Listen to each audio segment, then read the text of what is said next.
సమాజంలో ఉన్న కొన్ని మూసుకున్న కళ్ళను తెరిపించడానికి లేక తెరమెరుగైన చరిత్రను తీయడానికి ఇలాంటి సినిమాలు ఎంటర్టైన్మెంట్ వివిధ ఆలోచనలతో తీస్తారు.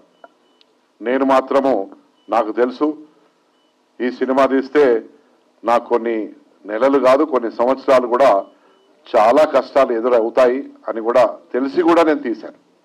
ఎందుకంటే మనము మన జీవన కాలంలో సమాజం కోసం ఏం చేశామనేది మనం ఒకసారి ఖచ్చితంగా ఏదో ఒక రోజు మనం ప్రశ్నించుకుంటాం. కుటుంబం కోసం, మనం పుట్టిన ప్రాంతం కోసం, మనం జీవిస్తున్న రాష్ట్రంలో కానీ దేశం కోసం కానీ నేను ఏం చేశానని ఏదో ఒక రోజు మనకు వయసు అయినా కానీ వయసు అవుతున్న సమయంలో ఇంట్రాస్పెక్ట్ చేసుకుంటాం, ప్రశ్నించుకుంటాం. నాకు ఆ ప్రశ్న 60వ సంవత్సరంలోనే వచ్చింది. దానికి అనుగుణంగానే దేన్ని కూడా లెక్క చేయకుండా 1106 థ్రెట్స్ వచ్చినాయి. ఎంతవరకు అంటే ఇంటి వాళ్ళందరినీ లోపల పెట్టి కాల్ చేస్తాం, వెనక తాళం వేసి ముంగట తాళం వేసి ట్యాంకర్ తీసుకొచ్చి పైపును తీసుకొచ్చి లోపల ఇంటి లోపలికి చొచ్చి మొత్తం పెట్రోల్ పోసి కాలబెడదాం అంటే కూడా దమ్ముంటే కాలబెట్టండి, దమ్ముంటే దగ్గరికి రండి అని చెప్పిన ధైర్యంతో నేను ముందుకు పోయినా. ఎందుకంటే ఈ తరానికి కాదు రాబోయే తరాలకు కూడా గతంలో జరిగిన రజాకార్ యొక్క అకృత్యాలను మళ్ళీ పునరావృతం కాకుండా ఈ దేశంలో కానీ ఈ రాష్ట్రంలో కానీ మళ్ళీ పునరావృతం కావద్దంటే అటువంటి రజాకార్లను ఇప్పటి నుంచే ఎట్లాగైతే దోమలను మనం ఇట్లా నలిచేస్తామో లేక తేలుని కాలు బూటుతోని ఎట్లయితే నలిచేస్తామో ఆ రజాకార్ వాళ్ళని కూడా ప్రతి ఒక్కరు కూడా నలిచేసే పరిస్థితిలో ఆలోచనతో ఉండాలనే ఒక ఆలోచనతోనే ఈ సమాజాన్ని మళ్ళా అటువంటి పీడించే పరిస్థితి మళ్ళీ ఇక్కడ పుట్టొద్దు, పునరావృతం కావద్దు, వదిలిపెడితే అయ్యే పరిస్థితి ఈ రోజు కూడా ఉంటుంది. కనబడుతుంటది, అక్కడక్కడ స్పీచ్లలో మాట్లాడుతుంటారు పబ్లిక్ పెద్ద పెద్దోళ్ళు, వాళ్ళని చాలా పెద్ద వ్యక్తులుగా పరిగణించుకుంటారు. దానికోసమే నేను తీశాను కానీ గ్లామర్ కోసం కానీ ఫైనాన్షియల్ బెనిఫిట్ కోసం కాదు.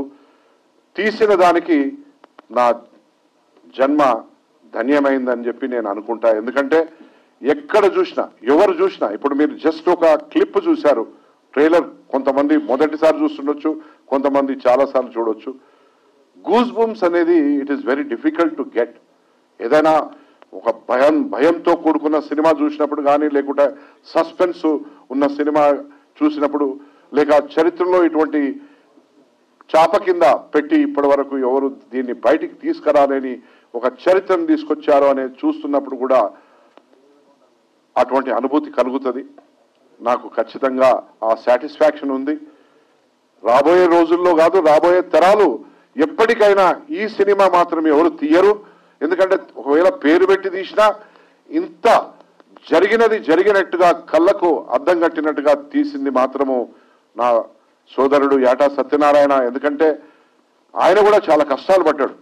సరే ఆర్థిక కష్టాలు పడకుండొచ్చు, ఆర్థిక కష్టాలన్నీ నేనే పడ్డా, బట్ చాలా కష్టపడి ఒక మంచి శ్రమతోని తీసిన సినిమాకు కూడా మొన్నటికి మొన్న నవంబర్లో మమ్మల్ని ఇంటర్నేషనల్ ఫిల్మ్ ఫెస్టివల్ గోవాలో జరిగినప్పుడు కూడా మమ్మల్ని అక్కడికి పిలిచి సన్మానం చేశారు.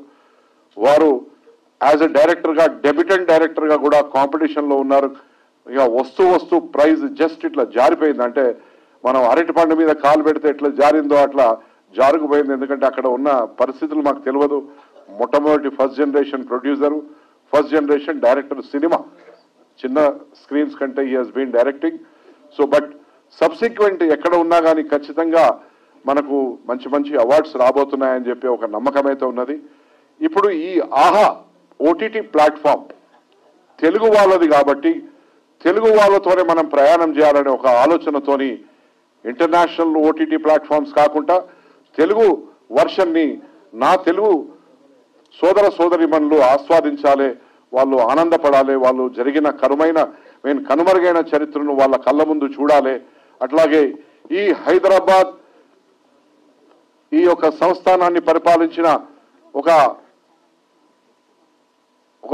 దుర్మార్గుడు మీర్ ఉస్మాన్ అలీ పాషా అనే ఒక దుర్మార్గుడు, వాళ్ళ రాజు కాదు వాడు దుర్మార్గుడనే మనం పిలుచుకోవాలి. ఎందుకంటే వాళ్ళ తాత ముత్తాతలు మంచి చేసి ఉండొచ్చు, కానీ ఆయన జీవించిన సమయంలో 2 లక్షల మంది హిందువులు ఎవరైతే ఇస్లాంలోకి మారలేదో పురుషులను చంపాడు, 65,000 మహిళలను మానభంగం చేశారు. ఇది ఎవడిచ్చిన ధైర్యము, ఎవడిచ్చిన హక్కురా నా కొడక నిజాం అనే పరిస్థితిలో మన తెలంగాణ వాదులు కూడా ఆ రోజు వాళ్ళ దగ్గర ఆయుధాలు లేకున్నా, కత్తెలు బరిసెలు లేకున్నా కట్టెలతో పోరాటం చేశారు. ఆ పోరాటంలో ఒక ముఖ్యమైన స్ఫూర్తినిచ్చిన మహిళ నా పక్కన ఇక్కడ కూర్చున్నది ఇంద్రజ గారు, ఐలమ్మ గారు. వారి ఐలమ్మ గారి పాత్రను పోషించారు. ఇవాళ ఐలమ్మ గారు రజకులకు సంబంధించిన నాయకురాలు అని అంటే ఇవాళ యావత్ ప్రపంచంలో ఒక గౌరవప్రదమైన ఆ వ్యక్తి, మహోన్నతమైన వ్యక్తి ఐలమ్మ గారు.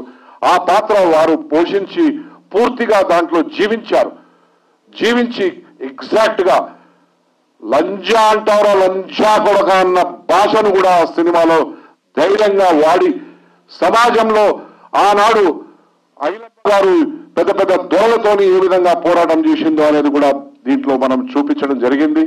సారీ ఈ భాష వాడుతున్నది కానీ ఇది సినిమా కాబట్టి మనము ఇది సెన్సార్ కూడా వెళ్ళింది కాబట్టి మాట్లాడుకునే హక్కు మనకున్నది. సో మీ ద్వారా మీరు చాలా మంచి మాకు దోహదపడ్డారు ప్రజల ముందుకు తీసుకుపోవడానికి. ప్రతి మీడియా మిత్రురాళ్ళు కూడా దీన్ని మరింతగా ప్రజలకు చేరువయ్యేటట్టు తీసుకెళ్లి, ఎందుకంటే ఇదేదో గ్లామర్ కోసం మనం తహతలాడుతుందో, లేకుంటే మన టీఆర్పీ రేటింగో, లేకుంటే ఇంకా బెనిఫిట్ కోసమో, లేకుంటే ఇంకేదో ఐఎండిబి రేటింగ్ కూడా మాకు హైయెస్ట్ వచ్చింది, 9.5 వచ్చిందంటే ఇదేదో మేనేజ్మెంట్ చేస్తే వచ్చేది కాదు.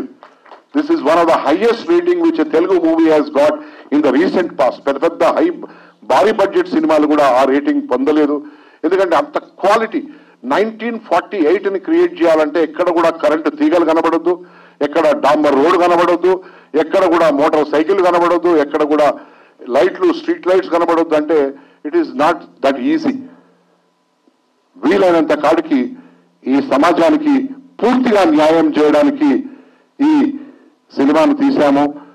రాబోయే తరాల్లో ఎవరికి కూడా ఆనాడు మన పూర్వీకులు పడ్డ కష్టాలు మళ్ళీ పడకూడదనే ఒక ఆలోచనతో తీసిన సినిమా కాబట్టి ప్రతి ఒక్క పౌరుడు, మన భారతదేశంలో ఉన్న ప్రతి ఒక్క పౌరుడు కూడా చూడవలసిన అవసరం ఉన్నదని చెప్పి నేను మనవి చేస్తూ నాకు అవకాశం ఇచ్చిన సోదరులకు సోదరిమణులకు ధన్యవాదాలు తెలుపుతూ ముగిస్తున్నాను. Thank you. జై హింద్.